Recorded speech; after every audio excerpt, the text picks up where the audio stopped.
Can Bitcoin save GameStop, who's going full micro strategy, raising convertible debt to buy more Bitcoin? That's just one of the many stories that we have here today on the Friday 5 with NLW. Let's go. Let's go.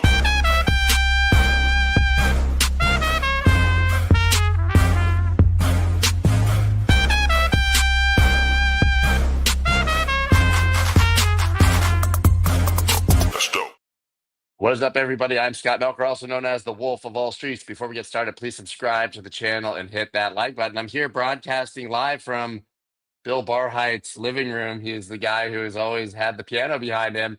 I'm going to go ahead and bring on NLW, also broadcasting live from Bill Barheit's living room. It's weird. We should just have been on one camera, you know? Yeah, the setup is actually complicated when you try to get two people in the same room. So I'm glad we figured it out.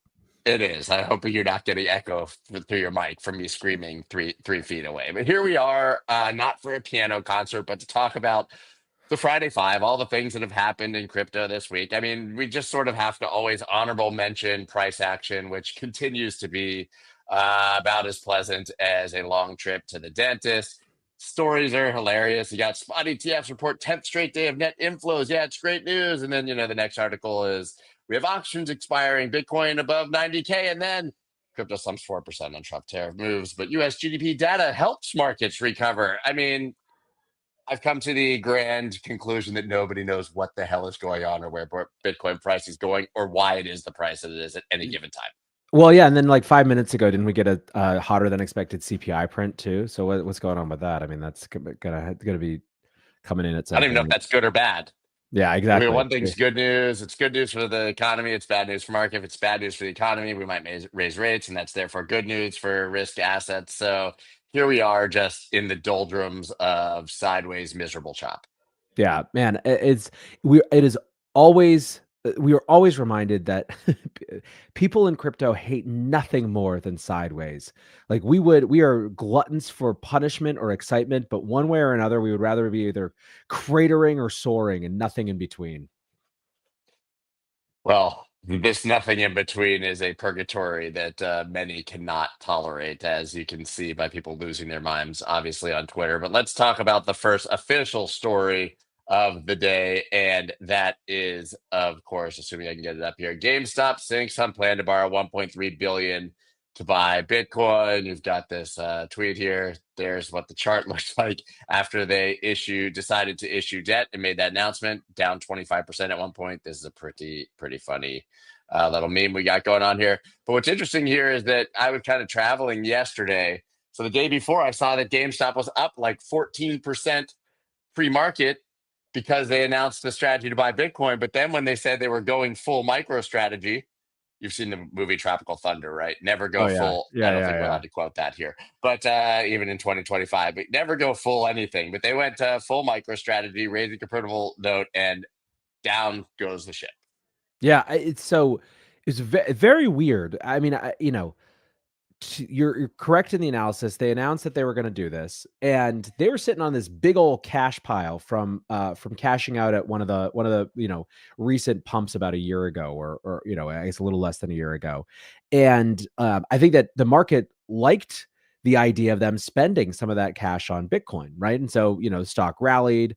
It was up double digits, but then they decided to issue convertible debt to do it, and everyone is sort of left with the confused monkey meme of why do that rather than just spend the cash on hand.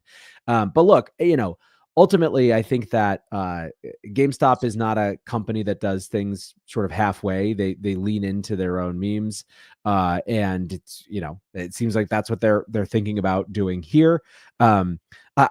I think that this is just the poetry of this. This is the prophecy being foretold. I mean, this was, we had that quote from Elon forever ago, that, in retrospect, it was inevitable. This feels like that, times 50. So I don't know. I think it's a match made wherever matches are made these days. But I think that markets are a little confused around the specifics of they thought it was one thing and they liked it, and then when it was a different thing, they didn't like it. There was a lot of conjecture about this, obviously, because of the photo of the CEO of GameStop with Michael Saylor a few weeks ago. And so, as you said, the prophecy did come true. I guess it begs the question whether GameStop is a serious enough company for us to actually even count this as meaningful, or do we need a company that actually does something that's not a meme to adopt Bitcoin for us to start really talking about it as a serious treasury asset? I mean, I think in the eyes of Wall Street, even strategy at this point is a bit of a meme, right? It's obviously not the business software company that's successful in just adding Bitcoin to its balance sheet. This is their entire strategy. If GameStop follows the same, do you want to really be the second doing it? Yeah, I mean, look, I think GameStop has a a bigger business than MicroStrategy did when it got this thing started, right? Still $5 billion a year or whatever in revenue. And the other thing to note is they also did report like 4x what Wall Street expected in terms of revenue or profit rather. So there were other reasons besides just the Bitcoin announcement that their stock might have been going up. But I think that it's pretty clear that this is still in the realm of the meme side of the treasury strategy. There was an interesting recent argument recently. I can't remember if it was Matt Hogan or if I'm just attributing all interesting analysis to him right now. But someone was arguing that the main impact of the BSR was less likely to be other governments immediately kind of getting in the game and the game theory happening that way, and instead it being removing another kind of lingering impediment when it came to the treasury strategy, right? Like legitimating Bitcoin as a treasury asset that was likely to be taken up by public companies faster than it was by government. So, look, I think that we're likely to see more of this. I don't think that MicroStrategy is. I think that they've made it so that you can't really completely copy their approach, right? That's sort of they've on the one hand evangelized, but on the other hand blocked off barriers because there's just not that much room for multiple of these types of companies. So it'll be interesting to see. I think GameStop is a little archipelago ecosystem unto itself, and ultimately what it's going to care about is what makes sense to it and what makes sense to its legion of still kind of committed shareholders. The GameStop folks might not be as loud as they used to be, but they have not gone away. They are. Oh, we saw It that is when Roaring Kitty came back. absolutely. It of all stocks has the most crypto-like following. Like there is a floor put by the people who just like the stock, and I don't think they're going anywhere. There are people in the comments who don't like us being in the same room, so I'm going to go ahead and move myself to the Doge with glasses Okay. from ChatGPT just for the moment. And we're going to move on to the next story, which is a lot more serious, actually, than my background would indicate. Although I think this is one of the best headlines I've seen in a long time. Crypto's favorite money laundry shakes the yoke of sanctions. This, of course, is about Tornado Cash being removed from the OFAC sanctions list. Absolutely huge news. You can see that it's been delisted. This was something that was very important to the crypto industry and is actually happening. It turns out that code might be free speech here, or that you might not be a criminal for simply protecting your privacy. So what's going on here? And are these guys still sitting in jail, even though the OFAC has removed this from the sanctions list? Yeah, so it's great news, but not as sort of unreservedly great news as perhaps it might seem at first. So the great news is exactly what it said, that all of these addresses that had been previously listed on the sanctions list are now off, and that Treasury is acknowledging this challenge of sort of how do we deal with the fact that we don't want North Korea using these assets while at the same time we don't want to penalize and kind of abnegate our own principles in order to get there. What makes it a little bit less fully robust in terms of the counter shift is the Treasury is not saying that that in print they're not arguing or guaranteeing that they're never going to put anything with Tornado Cash or a mixer back on the sanctions list, right? This is a very specific change that's happened in the context of these particular addresses that had been listed. It's not totally clear how far Treasury's conviction around this goes. It feels very much like they're in a uncomfortable kind of in between place. They are dealing with a court order, right? So there's some amount of this that was compelled, and they're just trying to get ahead of it rather than fully having to be compelled. We have other parts of the government, the SDNY, that are still pursuing criminal charges around this. So it is still an uncomfortable area. I mean, it basically, it does appear that you're less likely now to be jailed as an American for just using these types of tools. But we're not out of the woods when it comes to real clear legal precedent for mixers and for this type of technology. So absolutely, undeniably progress, undeniably a good thing. But unfortunately, even more than some of the other, kind of good news that we've had recently, still has a lot of caveats and asterisks around where it all ends up ultimately.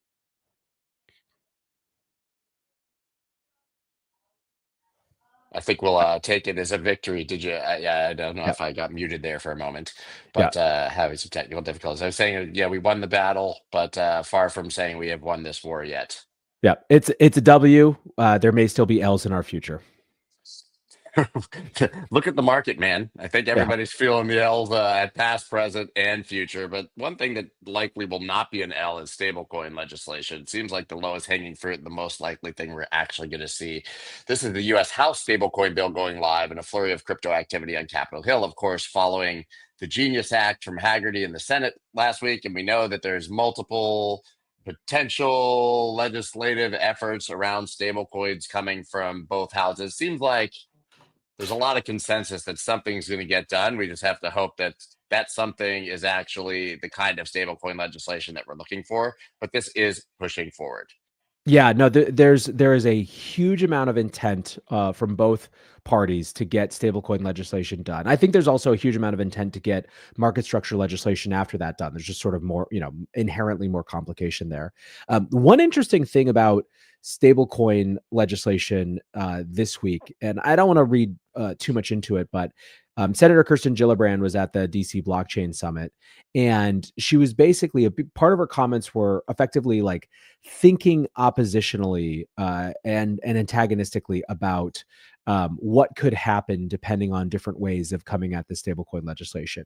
And keep in mind, Gillibrand was, a Democrat for common sense crypto regulation before New other York, Democrats were. New Yeah, York Democrat. exactly. She crossed the lines to collaborate with Senator Cynthia Lummis on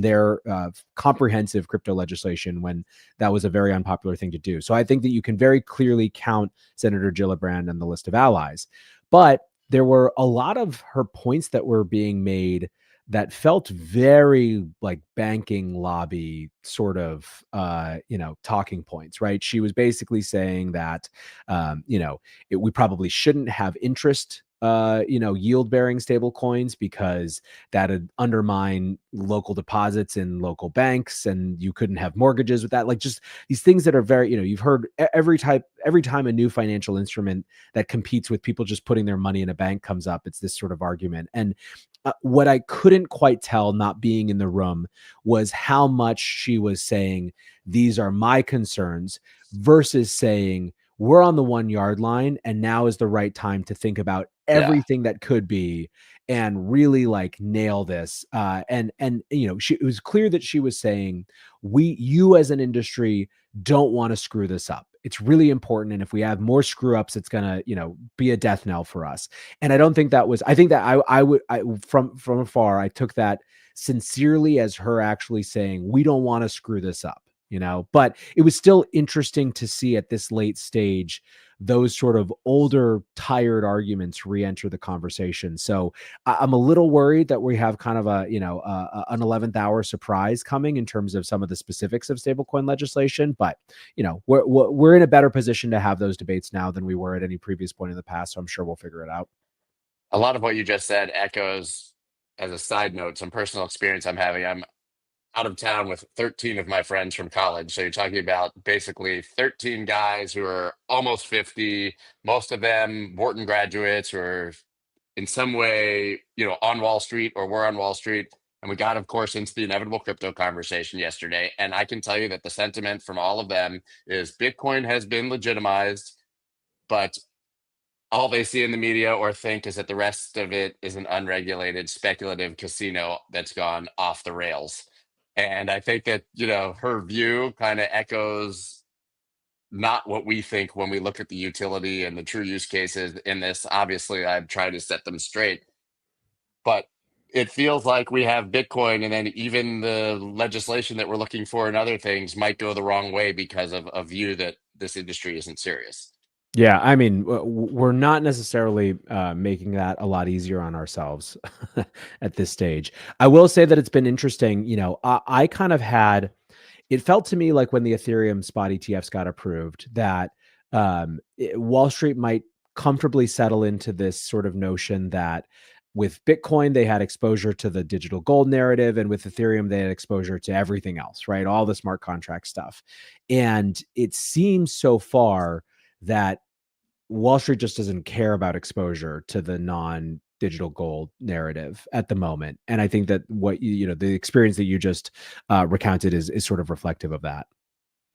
Yeah, I don't think the news that BlackRock is tokenizing assets on Ethereum even hits their radar, Yeah. right? I mean, it's important to us. We say, look, all these things are happening outside of Bitcoin, but that's an in one year, out the other story, because either they don't care or they just don't even understand enough to want to pay attention to that. So maybe that's a narrative that we're still early, right? But I still have my doubts that when a, Doge or Trump or anything else ETF drops, there's going to be much institutional interest in those things right now.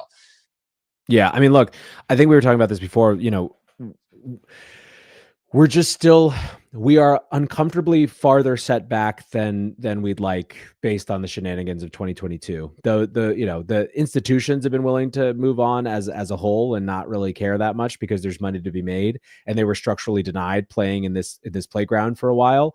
But when it comes to individuals, most of their attitudes are still sour, and Yeah, and it's going to take more time. important to remember that our president launched not one but two meme coins days before he was inaugurated, and then the Bybit hack was very much on people's radars. I think that's been understated, but I can tell you they all said what we see is a lot of good news about Bitcoin, but then a lot of hacks and scams and meme coins. That's what they Yeah. said. Yeah. Yeah, so it gives me a good window into the problems we need to solve, at least from a narrative perspective.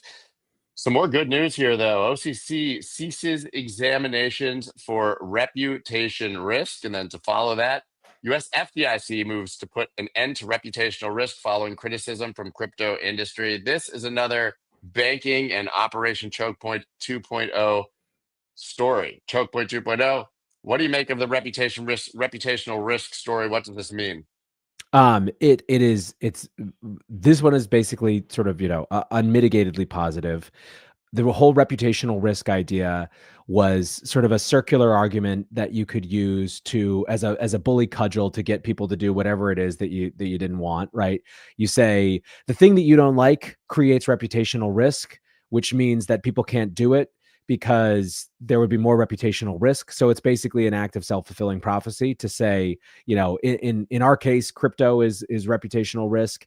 In previous administrations, it was, pornography or guns or whatever it was, right? So basically, you say, if you do any of these things, there's reputational risk. So don't do those things. And people say, well, I'm not going to deal with that. What we saw with Operation Choke Point is that banks are creatures of opportunity, and it doesn't take much for them to say, screw that, I'm not going to deal with that particular set of things. No one's going to stand on principle on these issues. So this is the huge upgrades to just kind of get this out of the window. Also for beyond crypto, right? This is something that we have literally seen it deployed for other purposes other than targeting the crypto industry as a way to kind of, to delegitimize a legitimate or at least legal industry. And so very, very positive overall. Kind of leaves the Fed being the hanging chat of bank regulators when it comes to unwind of Operation Choke Point 2.0.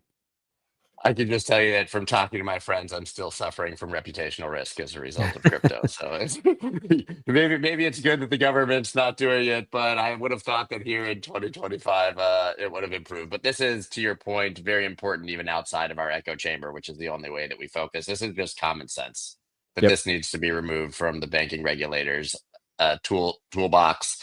And I think that, as you said, we can cheer this as an unmitigated success. Another story here. Abu Dhabi's financial free zone signs MOU with Chainlink for tokenization framework. That's a memorandum of understanding for those who don't know. I recently interviewed Sergey from Chainlink, and he had me exceptionally bullish on the future of tokenization. And it seems that this is really starting to bubble. Whether the Wall Street guys understand it or not, this is yet another case where we do see real utility and the importance of this industry's on the forefront with a major country. Well, one of the things that's interesting about tokenization is that if you remember way back in the hinterland days when we were still dealing with Operation Choke Point 2.0 and we were wondering what the next, what the narrative, the positive narrative of the next cycle would be. This is also like sort of before Bitcoin spot ETFs. Real world asset tokenization was the odds on favorite for that, right? It was the thing that everyone was talking about as the likely next big narrative. Now, the challenge with tokenization as a narrative has always been that it is not obvious or intuitive to people that simply tokenizing other types of assets on a chain actually increases the value, that the value accrues to the token of that chain. There's a bunch of leaps that you have to get to in terms of understanding how these systems work to get there, right? Otherwise, you're just kind of, well, it's just infrastructure. Like, I don't care about Swift. Why do I care about, you know what I mean? Like there's, whereas digital gold is very clear. It is a one-to-one proxy for a thing that has value, right? The token itself is the thing that is valuable versus the technology system that underpins it. So even if tokenization is a huge thing, I think it still doesn't necessarily a priori answer the narrative questions that come with it. And in fact, I think that there are a lot of folks on Wall Street who are 100% absolutely convinced and sold that, of course, everything is going to be tokenized on chain because it just the opportunities that it creates for new types of instruments and new types of derivatives and new modalities of trading. Like that's a sandbox that every Wall Street person is going to want to play in. Like obviously we're headed that way. Certainly it's kind of Larry Fink's attitude with this. With like to him it is so clear that it's 100% inevitable. Again, it doesn't necessarily mean that that there's clarity around how that creates value for the chains underneath. But this is this sort of world moving forward, right? This is it's Abu Dhabi continuing to try to aggressively place itself as a key hub for this sort of new crypto economy. So again, really positive thing that I think it wouldn't surprise me if in 6 to 12 months we look back and say, hey, there was an interesting tokenization story happening quietly that whole time, but we were so focused on the spot ETFs and the meme coins and Trump and all these sort of things that we didn't see this sort of seismic infrastructure shift that was actually in its early innings then.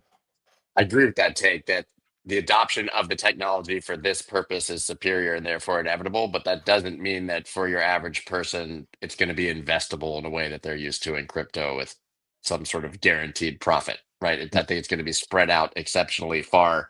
Sergey's point when I talked to him was that he thought crypto adoption on its own maybe has another 2-3x in people who are going to come here and speculate and play in this sandbox, but that bringing tokenization is a 1,000 or 10,000 or 100,000 x to what can be done with the technology coming in from the other side. Because once you tokenize things and people realize how powerful it is and that it's a superior way to transact and to exchange value, every asset will end up on the chain. But that doesn't really mean that a bunch of crypto natives are going to profit from it. Well, and I mean, this is the interesting thing. Like, if Wall Street gets there, it's like the value proposition is no longer about the speculation; it's about gas fees and whatever. Like the ways that these chains actually are economically designed to make money from that activity. And so the funny thing is that it actually gets it right back in the realm of something that Wall Street can understand. It's just that so far crypto has been so tied to like what is the actual value of the token itself, the end unit token, not as a productive asset, but just as the thing, right? I mean, we've spent years arguing, at least I have that, the sort of the pet rock version of Bitcoin. It's like, its point is to be a pet rock. That's fine. If you're looking at it as digital gold, it's allowed to be that. That's not a dismissive thing. That is, it's doing exactly what it's supposed to do. It's holding your value, and I think that but there's always been this bifurcation between, is the token the thing, or is the underlying technology the thing? And ultimately, I think it actually is a better financial story if Sergey's right, and we have 1,000 times the activity, because that the business model is implicit and it just actually makes money and it actually is valuable in those ways, versus it just being, people betting on that being the inevitable future. And so kind of, trying to price it in now and speculate early. Well, pet rocks, actual ones, have held their value better than most of the things not named Bitcoin in my portfolio. So maybe I should start investing in those once again. We had a few honorable mentions here as we sort of come to the end. Of course, the US SEC holds crypto task force roundtable as Trump plans regulatory revamp. And even to further that story, you can see the schedule here, but there's 4 more of them through May that are already being planned and hosted. So very clear once again that the SEC, and maybe that's a proxy for the entire administration and legislators and regulators, are looking at this industry seriously and actually talking to experts and leaders in the industry for feedback on how to move forward. Just really encouraging. And once again, one of those zoom out and remember where we were at 18 months ago situations. Oh my God. If you look at Hester Peirce's speech from the blockchain summit this week, it is like 2,000 words of, every single sentence is another to-do list item of how they make it work better in the future and how they deal with regulatory overlap. I mean, it's boring in a lot of ways, because it's not big bombastic speeches about how they have to change and things like that. It is just like, all right, so how are we going to deal with the CFTC and the SEC having similar jurisdictional issues here? Like point 1, point 2, point 3. No more time to explain that, because I got 50 other things. Like, and if you actually take a step back, it is so action oriented. And I think you see that in the roundtables too. The roundtables, unlike perhaps White House summits about crypto, are there's like a detailed agenda with very specific stuff, and I think that if you're looking for the actual sort of like positive actions, that's where you should look. 100% agree. And while we're talking about legislation and regulation, we've got Rep. Emmer and Soto reintroducing Securities Clarity Act as Congress eyes crypto legislation. So important to remember that stablecoins may be the low-hanging fruit, but this is somewhat a precursor to market structure, which I think could be even bigger when it comes finally defining what these assets are, what baskets we can put them in, and how companies can move forward in that context. So nice to see that we're moving forward basically in every arena. Yeah. I mean, and this one is the most valuable thing to have as its own focus as well, because if we could get nothing else done, but we could for once and for all get clear on securities designation and figure out actually how to allow for securities like behavior in some cases with clear, guardrails. This is the lingering question, has been forever. It's the number one thing.